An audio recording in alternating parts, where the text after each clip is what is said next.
Mic. Camera. Action. Next.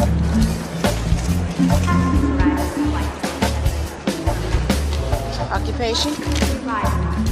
Surfer. Is that a job? Surfer. Not really. What were you doing in Fiji? Surfing epic laughs at frigates.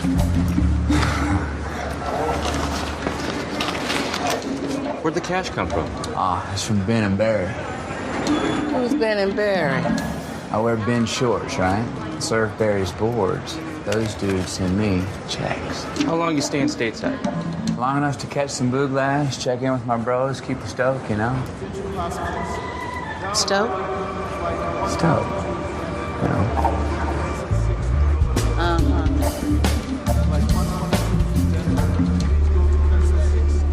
Welcome home.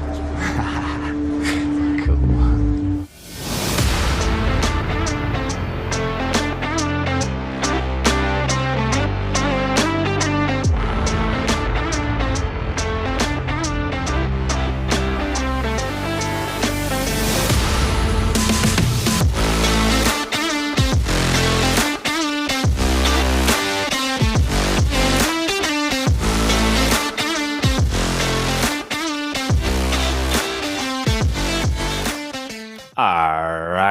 All right. Welcome back to the Filmography, the show dedicated to watching every credited film from an actor's complete back catalogue from past debut through to present day in chronological order. Each episode, I'm joined by an esteemed guest to watch and discuss the next entry from their focused filmography and consider how it ranks amidst their career and whether we can trace any typecasting trends or topic traits or theatrical tics. Today, I'm joined by Malibu's own Maff to discuss McConaughey in S.R. Bindler's Surfer Dude from 2008. We watch, you listen, and hopefully watch along too, because it shouldn't just be us going through this this wipeout, just to use that cliche. Let's inflict this upon others, right, Maff? All right, dude. Bruh. What have you done to me? Hey, listen, I think I remember rightly that you wanted to keep your sporting theme going, and we looked through whether any other sporting movies available, and you volunteered. So it's not me that's done it to you; it's McConaughey. It's Bindler. It's yourself. Yeah, it's it's a film. Yeah. Well, is it a film? Maybe it's film, or maybe it's just the line I've got is, this is like someone showing you their holiday photos. Yeah, 100%. Yeah. Well, I mean, and it really is that, because you do a bit of research on it, and like you messaged me a couple of days ago, and there's not a lot of other stuff available than this, like the making of or behind the scenes. There's very little kind of interviews for it, very very minimal. But what I did find out is that the director is his mate from high school, and the producers are his friends from the University of Texas. So it really is kind of like mates on the beach having a good time and sort of putting some scenes together. It's like Adam Sandler gets his mates to do a film, and it really works. Matthew McConaughey got his mates to do a film, and they filmed it. It's. I mean, I had to go and kind of read to try and work out what the actual plot was. Yeah, like the point of it, right? What's the purpose? Yeah. What is it? Yeah, I agree with you. Yeah, it's confusing because I thought at first you kind of think it's like Big Brother. He's going to a Big Brother house. Yeah. That's what I thought. Oh no, it's a VR game. He's going to be in a VR game. Oh no, there's no surf. He can't do anything. Depression. What? I just don't get it. And it feels very much like they've filmed several scenes and then just jammed them together, and it kind of works. But there's no time scale neither. The kind of is, because they do keep coming up and they tell you we're going to be all over here spoiling the film and that, but there's a point where there's no waves, so they can't surf, and it says no waves for like 7 days. And then 12 days, and then 26 days, and then, but things happen in between there, and it's like, surely that's just been like 24 hours. But then it shows you next, and it's like 3 weeks later, and it's like, it doesn't make sense. Yeah, the timescale is off the charts, unclear. I agree with you. Like, nothing happens, but yet lots of time passes. I guess it's supposed to be the whole summer season, isn't it? That he said he's going to be back for at the start of the movie, but yeah, it's very all over the place. And I think that's indicative of what you've just said as well, in terms of like these weird plot things which are all mashed together. I mean, this is something which he was trying to make for like years, McConaughey. This was like a passion project. It was written by somebody called George Mays, and then he's got his mates involved. And I think everyone's put their kind of 10p in the slot. And it's just... It's spewed out this. Yeah, exactly. Like it's that kind of too many cooks. It's that cliche, isn't it? It's, you know, too many people had an opinion, and it was, how about we bring in this idea, and we're bringing this idea. Yeah, oh, go on, let's do that then. And what we've got is a complete incoherent mess. But you see, that's the thing, that it's like they've done several short stories. Yeah. To be fair, there's no real conclusion to anything. And that, No. I mean, looking at the guy who actually was the director, and that, one of the things that he's done before is it's called Hands on Hard Body, a documentary of filming people in a game show where they've got to keep their hand on a car. And it's like, oh, okay. and that he's produced 5 things and he's directed 3, and that, and it's like, I can understand why, and that, but at the same point, if people have got involved and kind of added to the story, then there's so much of how much is that his fault. But it's just confusing. No, I hear you, but I mean, if you're meant to be, you know, the director is the captain of the ship, right? You're meant to be steering what's going on. So ultimately, it is his fault because he needs to be calling the shots. And if he's going to be the director, he needs to be strong enough to say, no, this idea isn't working. No, we've got too many conflicting storylines. No, this character goes, we introduce this character and then they go absolutely nowhere. It is their fault, I think.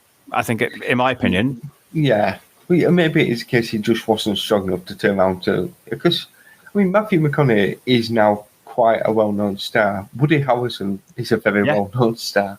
Yeah. You know, you've got Willie Nelson. I mean, there's a thing from Willie Nelson. He accepted to do it without even reading what his part was. Because basically, I think they kind of, do you want to be in a film? We're just going to go get stoned and mess around on the beach. Yeah, of course I will. Yeah.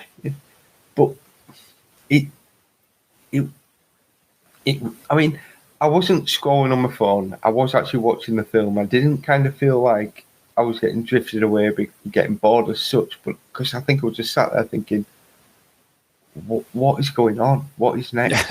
You needed to pay attention because there were so many new things being introduced all the time. That I mean, personally for me, it was a bit of an issue, but if you like boobs, then you will probably quite like this film. Now, for me, that is a bit of an issue because I have an issue along that side, and that I'd rather not be seeing things like that. But it's there. I mean, there is a slight shadow of a Matthew McConaughey dong. For sure, yeah. But even that bit, it's just so weird.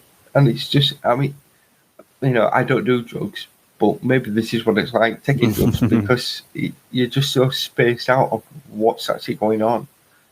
I mean, I was making notes. I'm thinking, I'm kind of writing things down, but none of it really makes sense.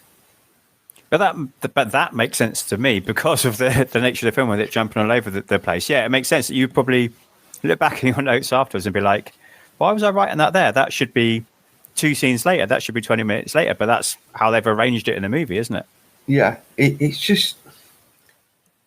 I mean, the one storyline I did quite like were the girls and that. But again, you know, that's a very small thing. And it just kind of links the Woody Harrelson part together. He ends up having kind of, you know, living lawnmowers. and that. But, So do you mean the Danny Martin character, the kind of love interest? Is that the character you mean? No, the goats. Oh, the Willie goats. Nelson's Sorry. goats. Oh, the goats. Okay, so and he gives him some money so that them goats can live for a bit longer. And then later on, there's a point where he wakes up and he's on a farm in the middle of nowhere with just like 300 goats around him. Yeah, he's having a dream at that point, isn't he? Well, that's the thing. Is that a dream or not? Because he then goes back to Woody Harrelson's character and it's like, I've got something for you. And he brings the goats and it's like, we're going to need more. He says, I've got about 300. I guess it might be that Willie Nelson has more goats up on his goat farm, but I saw that scene as being like kind of a vision, right. like a dream of like what could be. But as you said, in this movie, who knows? Yeah. I mean, it depends how you want to take this, but like he doesn't wear a top really at all. Never. Absolutely never. Well, one scene right at the end. Minute and 20 seconds, and he's seen with no top on. But then he's got a wetsuit top on. Yeah. And then 5 minutes and 30 seconds into the film, the top comes off and stays off. Yeah, it's crazy, isn't it? I've never seen anything like it. Having a body like that, then not really. No, I get it. Yeah.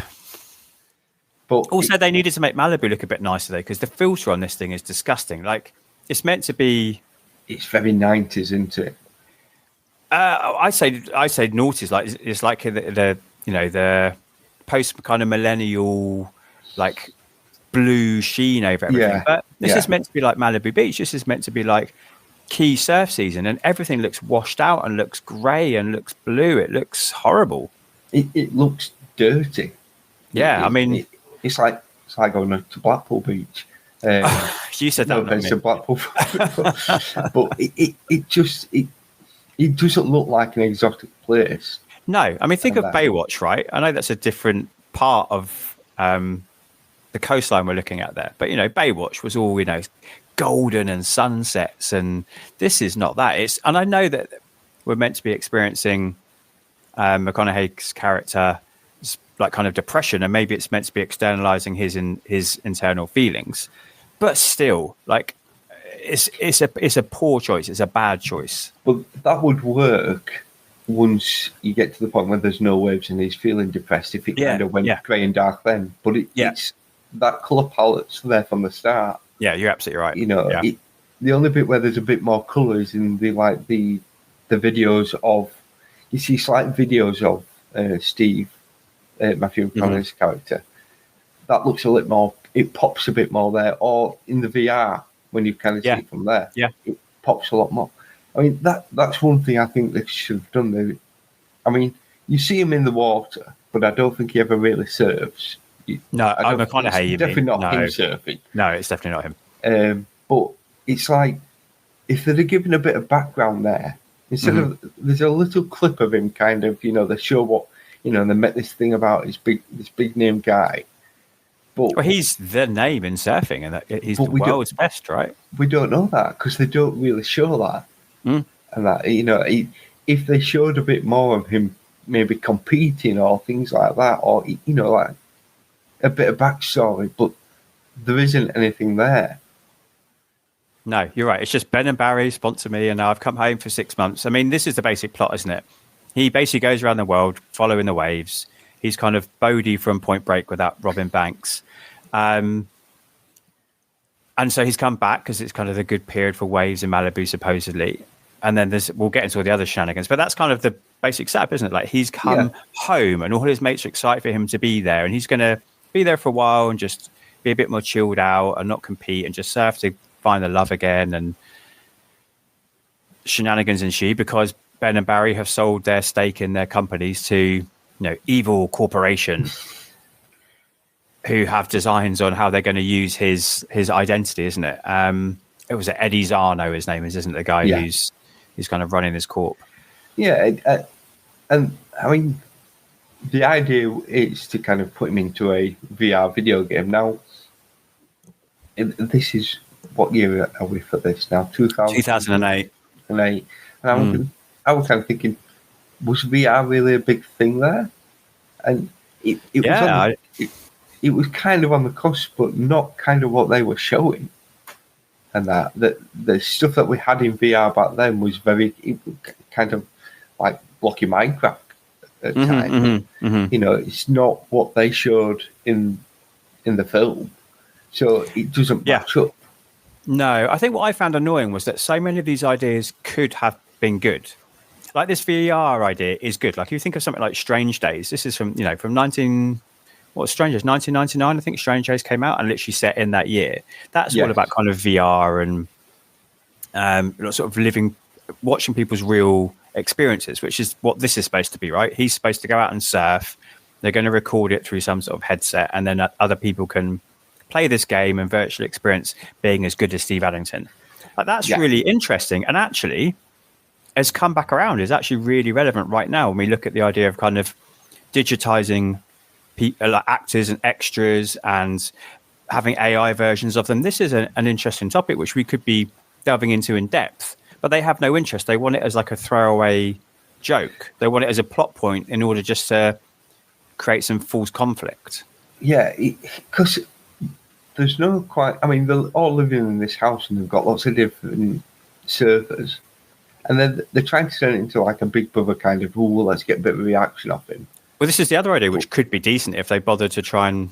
But pick one. That's the thing. Yeah, no, I agree with you. Yeah. I mean, going back many years, there was, I think, the CD Genesis, they did kind of a VR kind of game where you... A bit like, is it Until Dawn games that come out now, where you kind of play a character and there's scenarios that you can take. Mm-hmm. If they'd done it like that as well, that would have been kind of in with the time. But this VR that they were showing, it just didn't feel right. Even to nowadays, I'm not quite sure they could have got that level of detail.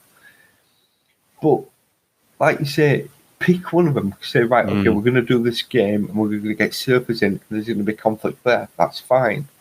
But then it turns into this Big Brother house of basically dudes and boobs, and then yeah.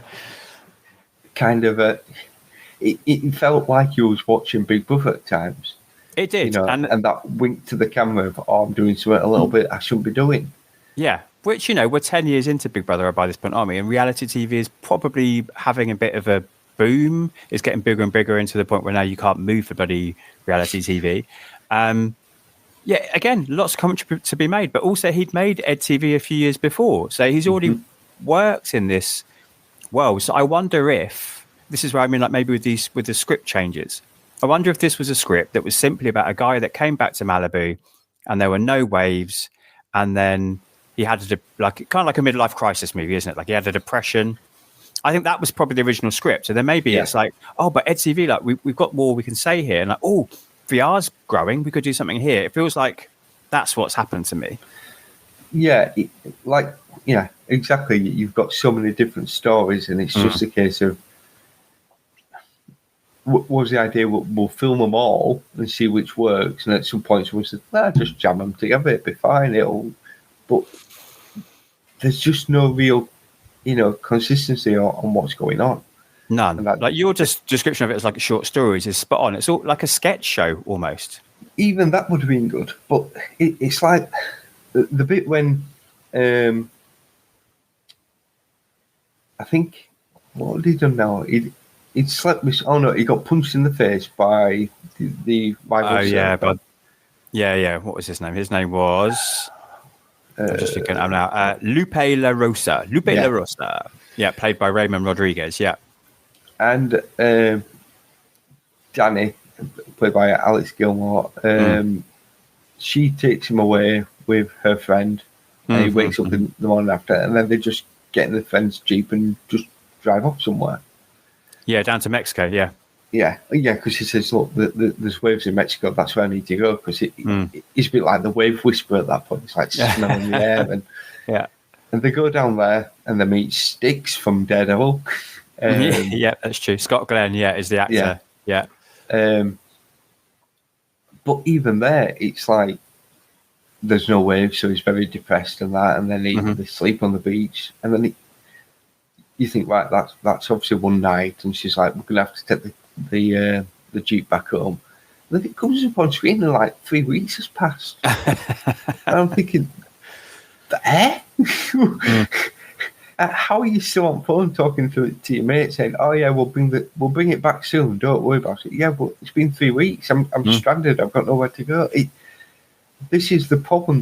There's no kind of coherence with what's actually going on. It just doesn't match up. If it had been a case of him just chasing the waves, that could have worked. But he then kind of goes back. Nothing really changes, and then.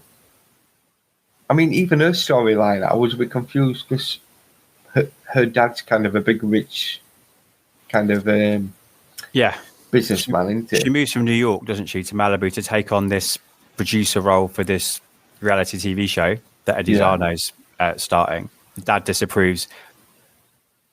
Her arc is then she meets McConaughey, falls in love, and ousts Zarno as the boss of the show, doesn't she? Because he's nefarious and he's doing naughty things. And we definitely have to talk about his kind of, I'm going to use the word Machiavellian, which he is not at all, but his kind of like schemes that he's trying to run to get Steve on his show. But again, when you're talking about timelines, I think the show is meant to be like a summer reality show, isn't it? Yeah. So it's maybe 3 months long, let's say. I don't know how long Love Island goes on for, but I'm envisioning kind of May, June, July, or like June, July, August, or whatever it might be, like that summer season. And he spends the whole time pursuing Steve Addington to get him on the show, to the point where it's like there's 2 weeks of the show left and he's not been on it. Like, it's not going to affect your ratings anymore, mate. It's too late. Like, give up this ghost. It's ridiculous. Well, there's little bits. I mean, it altogether, there's 58 days with no waves, so that's nearly 3 months, and like you say, if that's the idea of, I mean, he appears every once in a while on the TV show, doesn't he? Because I guess, yeah. But you know, the amount of appearances, I'm sure people aren't really that fussed. I mean, even if he's a massive name, the fact that maybe this week he might turn up. But he's been gone for like a month already. Well, yeah.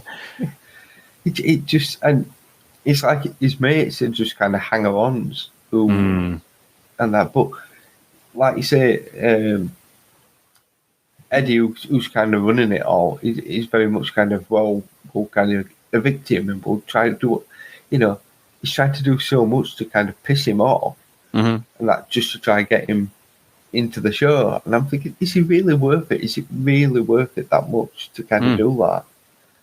You know, I guess he is a big name, but if he's really hell bent on not doing it, put it elsewhere. Why are you then trying to discriminate his name and kind of, I mean, there's a bit where they film him, don't they, talking on the beach, and it's like, I just want to surf, dude, and that's it.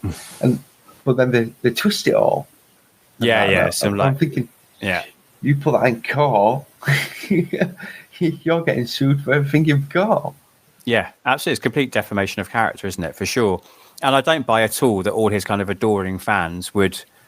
I mean, the edit is terrible, as it would be, because it's really choppy, because they've moved things around. So they've, like you said, they filmed for about 2 minutes, and it's I love surfing, dude. No AI for me. Like this kind of thing, isn't it? And what they've done is like, they've chopped around. So it's like, no surfing, idiots, AI. Like AI is great. They like edit all around. It's really choppy and crap, isn't it?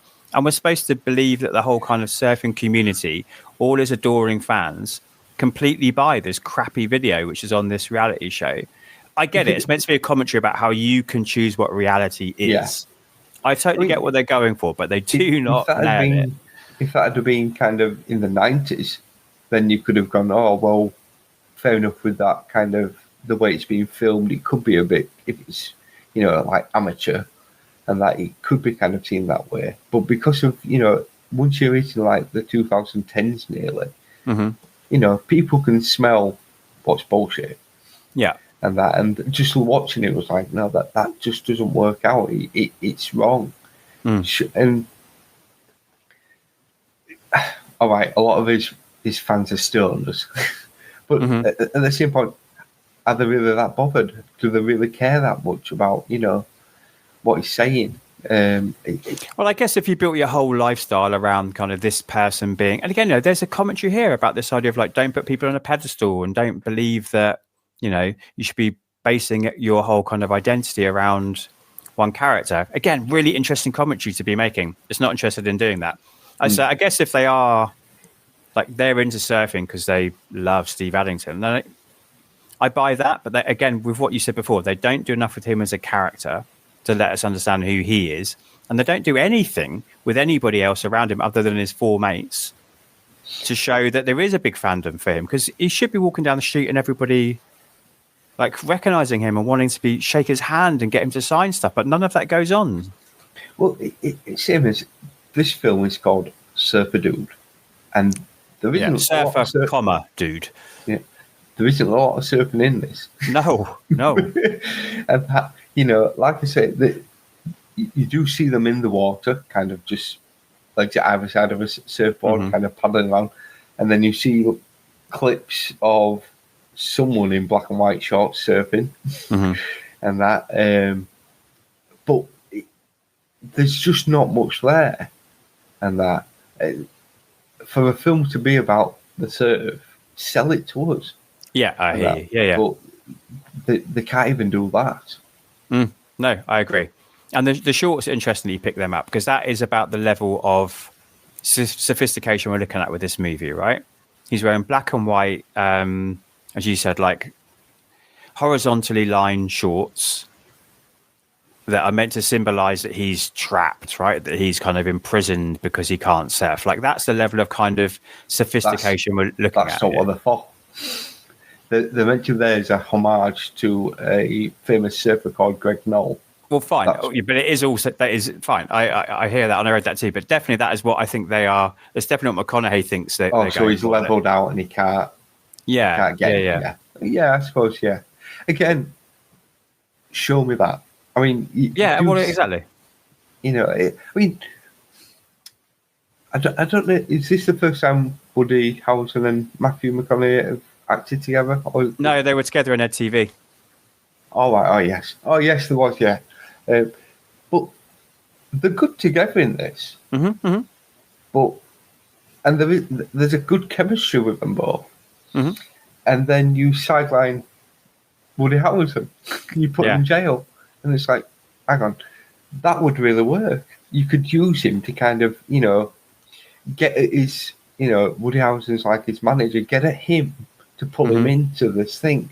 Instead, you've arrested him, got rid of him, and then there's his other stoner mates who are kind of, they'll just follow anything, really. Yeah. But again, you've got a bit of chemistry there with two good actors, and you've sidelined one of them. Why? Why have you done that? Again, it doesn't. It's like there's two paths, and there's a good path and a bad path. Which one am I going to go? Going down the bad path for this choice every time. Yeah, it does feel that way. You're right, actually. There was a chance of this kind of like, make a deal with the devil type storyline, wasn't there? Yeah. That the Woody Harrelson's character gets tempted by the money and the success. They sort of, again, hint at that a little bit, that they're going to do that, but it never really goes there. Yeah, because, he does say to me, he says, how much money have you got? We need a paycheck. And you can see the fact that he's working on his own grow farm, I guess. And it looks like he's got people working for him. But again, I'm a bit confused kind of what's happening there. It shows that he's got a wife and a kid who we do get a couple lines off at one point. But again, it kind of felt like he just met the neighbour that lives like, halfway down the street that you don't ever really talk to. And that you just might, now and again, when you walk past him, you kind of give him a nod and that's it. He's talking to Woody Harrelson's wife in this, and there just doesn't seem to be any repertoire between them, as if they don't really know each other. And she doesn't seem that bothered the fact that he's in prison. No, she really doesn't. Well, you're struggling, you've got no money, you're struggling to kind of run this farm or whatever it is. And again, there's nothing there. There's no kind of oomph to kind of push the film forward. It's just like the waves, non-existent. Yeah, no, I hear you. It's totally flat, isn't it? Like the biggest sort of drama in this really is that he kind of decides to give up weed and women. That's kind of like oh man, my life has got no waves, no weed, no women. It's like, okay, you'll be all right. There's lots of other things in the world, but like they want to pose that as being like a big dramatic thing for this character to overcome, and for us to be, it's not Rocky, is it? Do you know what I mean? We're not rooting for this guy, really. No, but I mean, the thing is, when he starts fasting, surely coming off the weed, the amount that you assume he was smoking, there would be some kind of downside to that. And again, you don't show any of that. He just kind of sits there, a bit depressed on beach, looking out to the sea. Yeah. And it's, I mean, at one point he says that he's not eaten, and it's been 58 days. I'm thinking, oh, well, your body definitely wouldn't look like as good as what it does anymore. But again, it's just jumping all over the place, and you're left kind of scratching your head. And then to the point where I did look at my watch. I'm thinking, I just don't see how this is going to end, or it's going to be one of them films where the credits are just going to come on screen. And I'm going thinking, okay, maybe I was stoned and I've just been watching the trailer or something for so long. The film is like watching a trailer. That's probably perfect. When you watch a trailer and there's like little parts here and there, you think, oh, I can't wait to see that because it'll explain it in the film. Well, this is an 88-minute trailer. Yeah, well, let's not forget the really important, really dramatic, really meaningful post-credit scene. I assume you watched all the way to the end of the credits and you saw the post-credit scene. Yes, I did. So, the year of Iron Man as well, the MCU post-credit scene, Stath got there first as well, or got there at the same time as Iron Man. What is the point of this thing? I prefer the shawarma to the yellow surfboard. Sure. Yeah. But, I mean, you've obviously seen what rating this has got on Rotten Tomatoes, haven't you? I have, yeah. The big fat duck egg, the 0, yeah. I mean, when I looked at it, I thought, that can't be right. We're looking through some of the very little trivia that I thought, so I went to Rotten 0. And I'm like, yeah, maybe I should have looked at this before I agreed to do this. But, I mean, I'm going to kind of be a bit going back on what I've said. It's not so much, it's not a good film, and I definitely will say to people, don't watch this. But I wouldn't say it's horrible. The problem is it doesn't work because there's nowhere, no beginning, and the middle's just all muddled up. So there's points that it is shot and it looks really nice, even though it does have that kind of grey tint to it. There are some beautiful shots there and that, but the dialogue's a bit lame, and that there's not a lot of chemistry between. I mean, it's like the love interest. Oh yeah.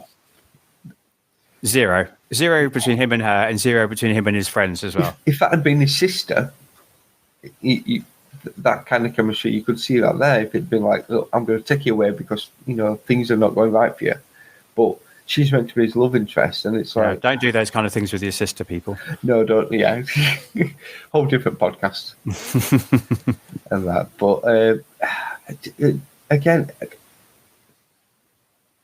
I don't really know what to say about it.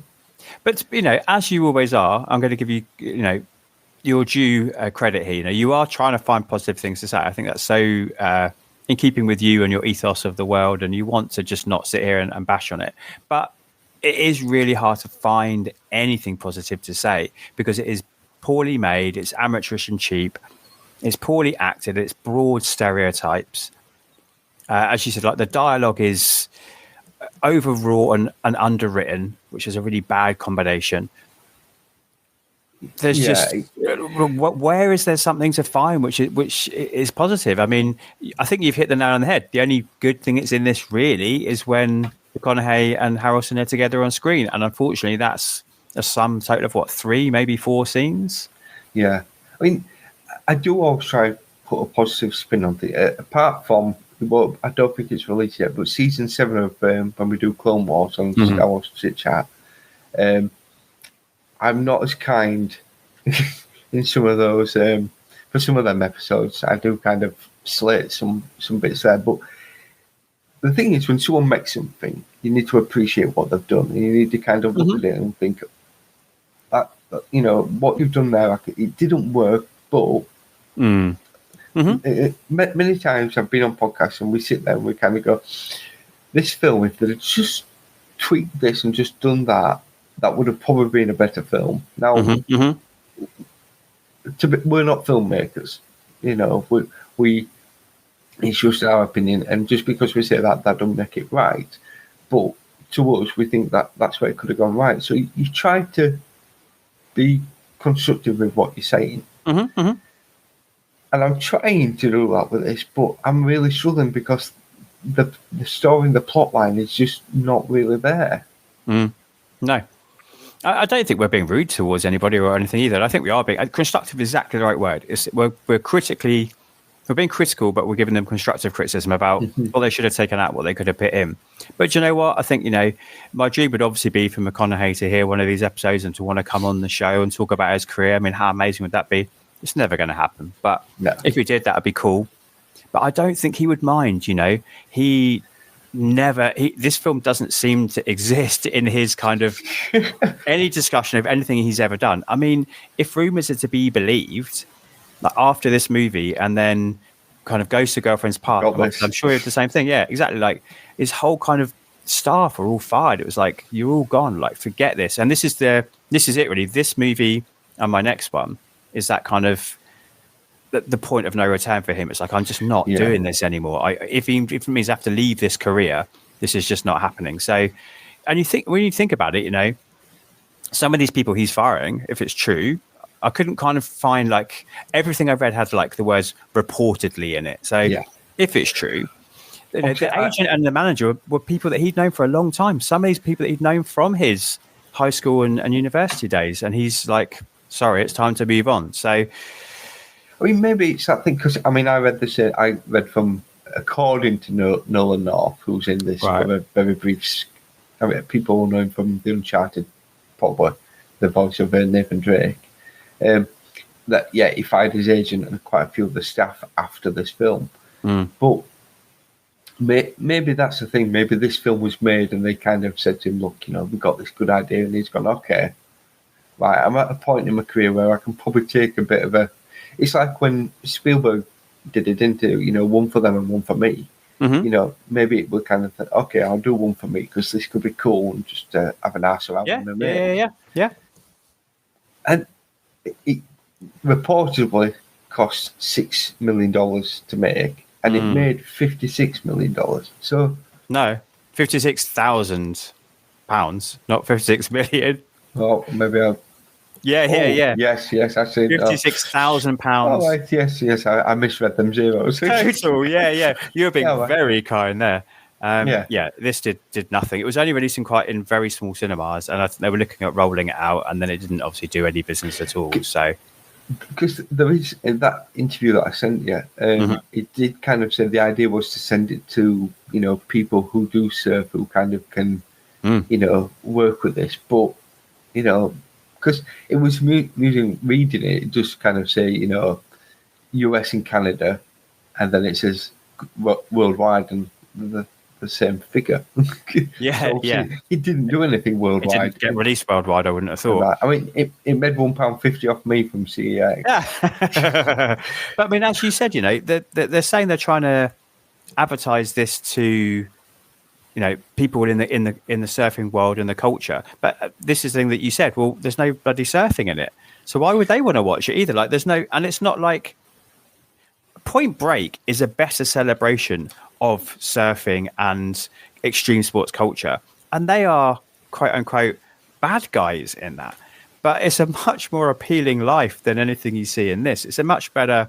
It's selling, you know, advertisement for the surf culture than this ever could be. Yeah, it's. that's the thing. I don't think it knows really what it wanted to be. No, agreed. And that's the thing. I mean, it's like, when we said Willie Nelson, he said, "Yeah, I'll be in it," without even knowing what you were signing up for. They probably just said, "You'll be able to smoke a little bit and have a bit of a party on the beach, and there'll be girls there with the boobs out." Yeah, fine, that's fine. I'll be part of that. But I'm struggling. I really am struggling. Well, and I get it. There's not really much I'll say about the film. I don't think we've done that. We've done that in some good depth, and which is surprising considering the movie has no depth. Let's talk about McConaughey then. So you said he had good chemistry with Harrison, and I agree, of course, because those two are potentially actually real life brothers, but they're certainly kind of on-screen brothers. What did you think of him in the role of Steve Addington? Do you think it was a good performance from him? Do you think it was a good? It's kind of a sequel-ish. I can see what he was doing. He wanted it to be Wooderson from Dazed and Confused.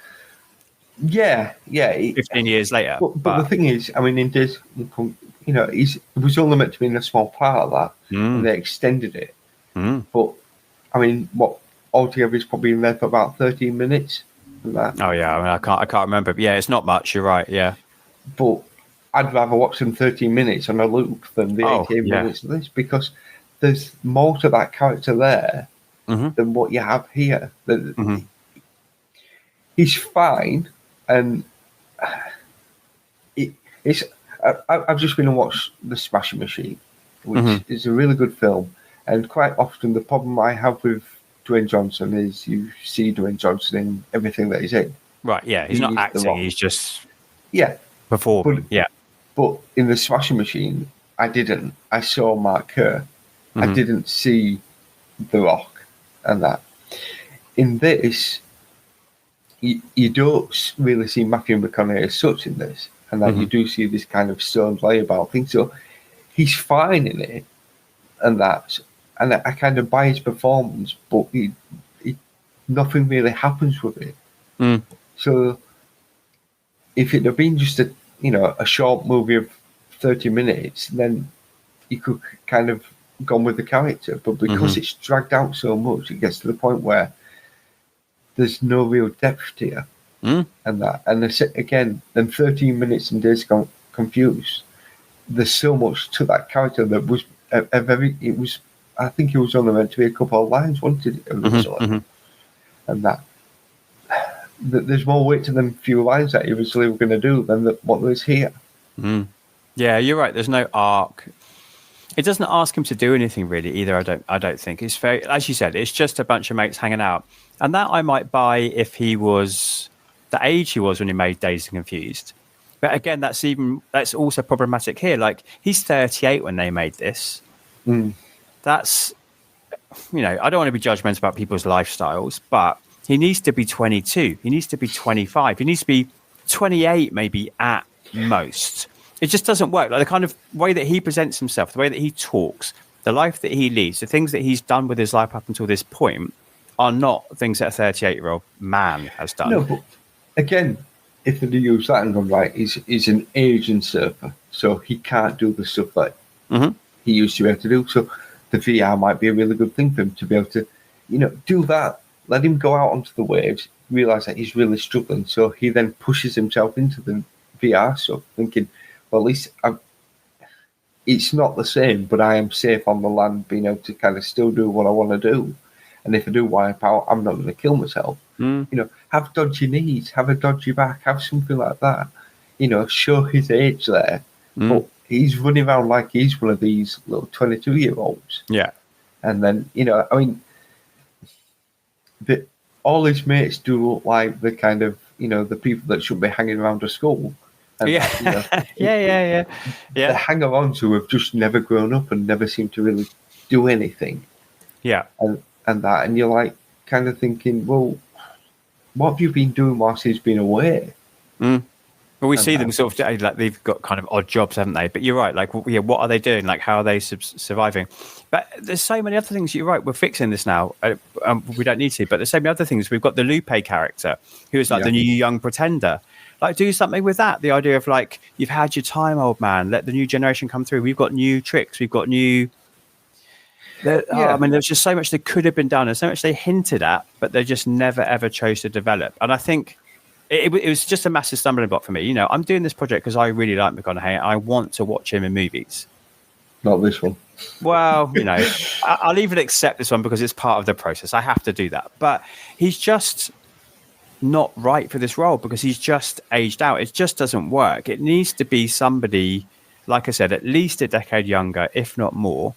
If they're at the height of their game, I don't know the surf world, but I find it hard to believe that the people who are the consistent best have been doing it for like 20 plus years. I don't think that's true. Maybe somebody can fact check my knowledge here, but you know, it feels like it's one of those sports where, you know, you've got the new people coming through continually, right? Now, I will kind of. I've just googled it because I thought Tony Hawk. Yeah, he's 57. But he's not an elite skateboarder anymore. No, but he can still do. But that's the thing. He can still do stuff.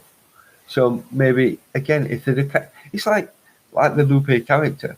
Mm-hmm. I don't think we ever see him serve. No. And that the other thing I can really, other than him punching McConaughey, is he's making like a chili or something with peppers at one point. And it's like, again, show us something there. Show, like you say, show the young blood kind of out there. You know, all right, they're doing the VR, but show him on the waves. You know, why have this story of all of a sudden there's 58 days and no waves? And that doesn't make sense, surely. But I mean, I don't know if that is true, if that could happen, but it sounds a bit weird that there would be 58 days and there'd be no waves at all. And that, you know, I as that were going on, I was kind of half thinking, you know, is it getting to the point where, you know, the Eddie character has done something so that the waves won't come in anymore? Has he put like a block up or something?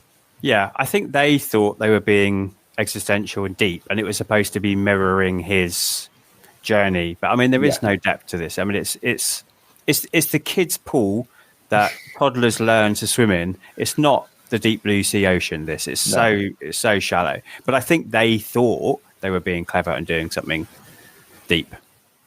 Yeah, it just it just doesn't work. And no, it's the one thing that is good. It is only 88 minutes. Sure. And that, so you know, it's not too long, but it just, as I say, it's like sitting and watching someone show you their holiday photos, and you're like going, all right, yeah, okay, yeah. And what was the point of what you're doing there? You know, give us something. And the problem is, even try to slag it off. I can't really think too much to slag it off, really, because there's not much there to kind of. There's just nothing happens. Yeah, as you say, it just exists.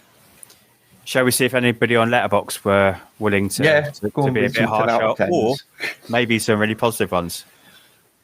Okay, Jay says, look, the presence of McConaughey, Harrelson, Nelson, and Glenn immediately makes this cool.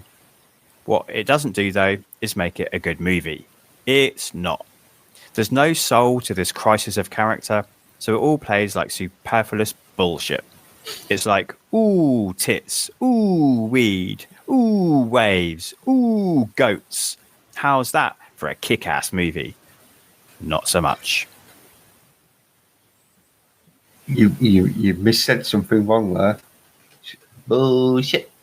Yeah. But yeah, perfect what he's saying. Because there's potential there, and it obviously was smoked away. Potentially, yes. Yeah. Let's see what Squinky has to say. Pointed commentary on the destruction of spiritual well-being associated with the tech industry. The Matthew McConaughey we wish he really was. Roasting bones with Willie Nelson and playing didgeridoo naked. We can all pretend. Yeah. I mean, you do see his didgeridoo at one point. You do, yes. Good for him for being willing to do that to me, for sure. Not sure it was the right movie to bear all, but he went there. Yeah, I was when he was sat there playing. I'm thinking, okay, oh right, okay, he's completely naked. That's fine.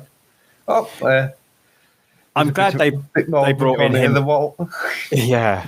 I'm glad they brought in him playing it though, because it'd been in the soundtrack throughout. It would be in the score throughout actually, and I was like, "Why didgeridoo? This is weird. This makes no sense. This has got nothing to do with kind of Australian cultural." And then suddenly he's there playing it. Oh, okay, all right. At least that.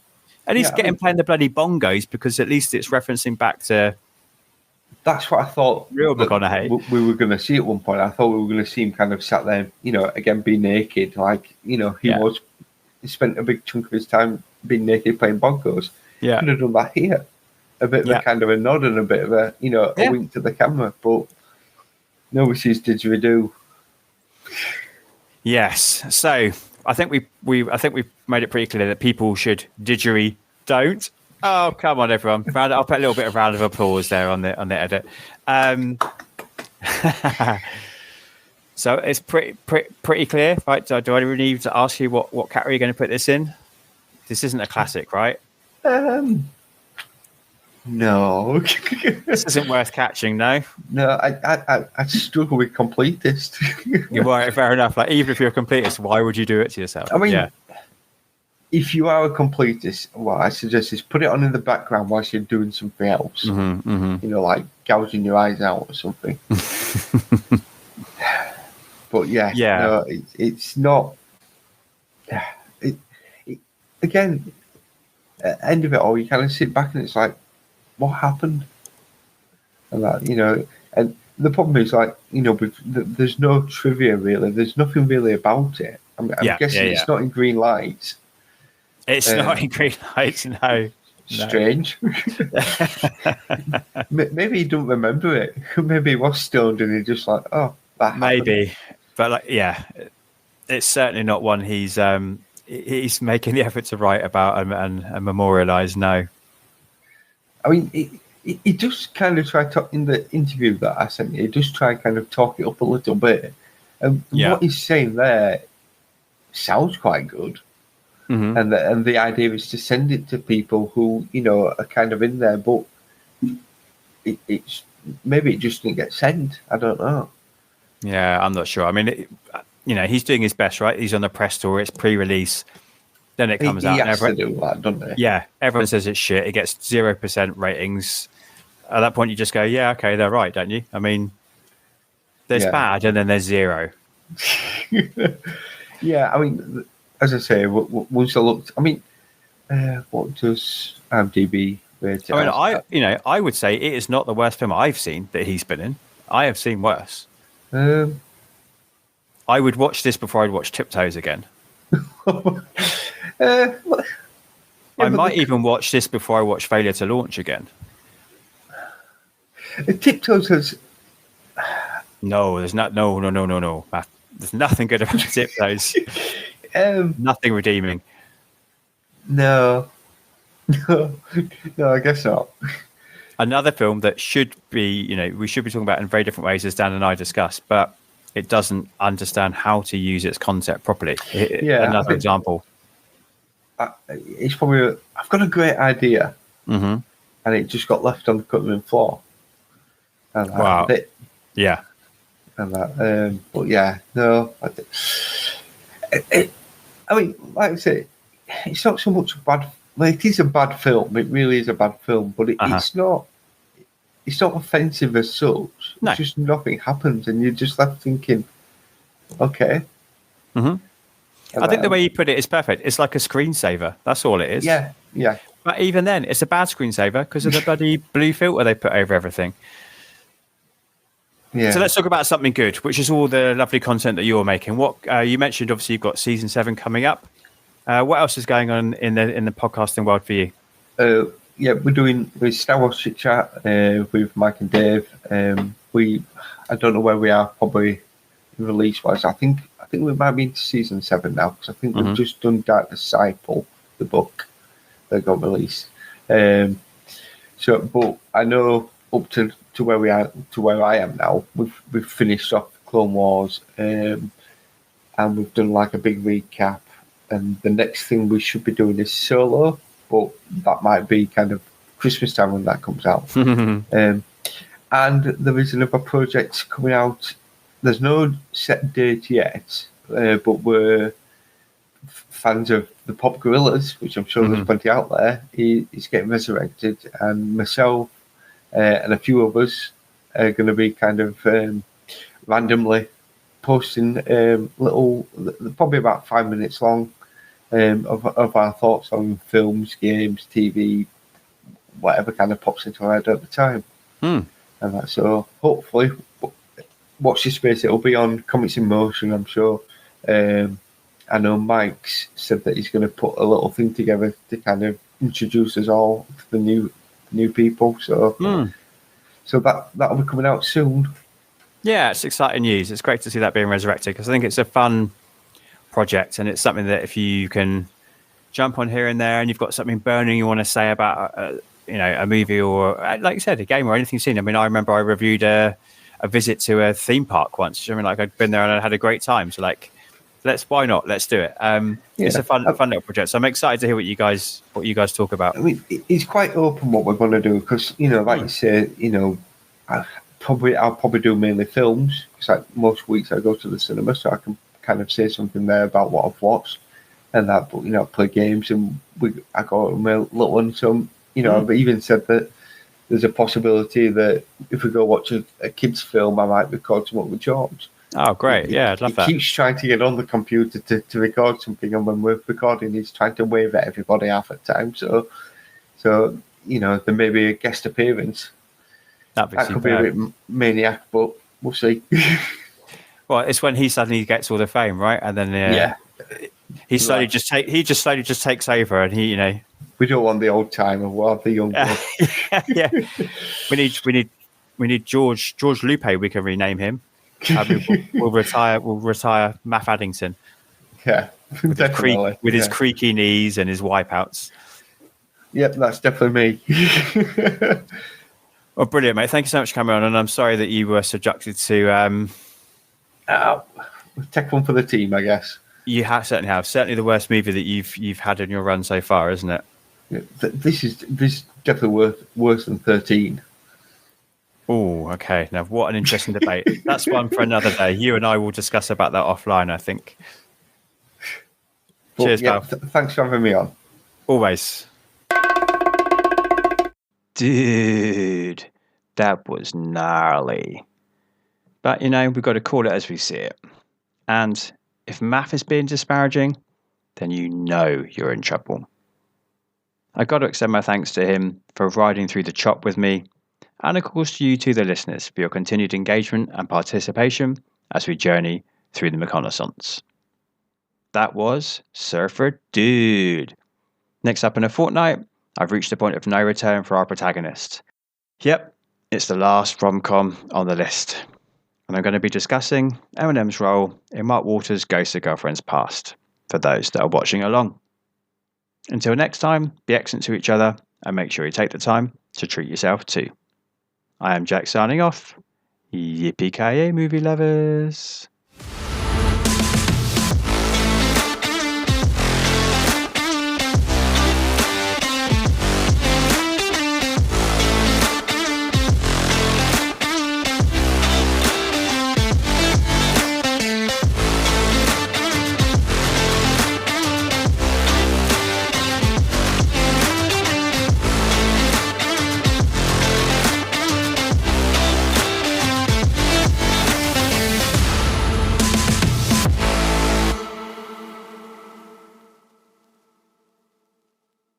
You just gotta keep living, man.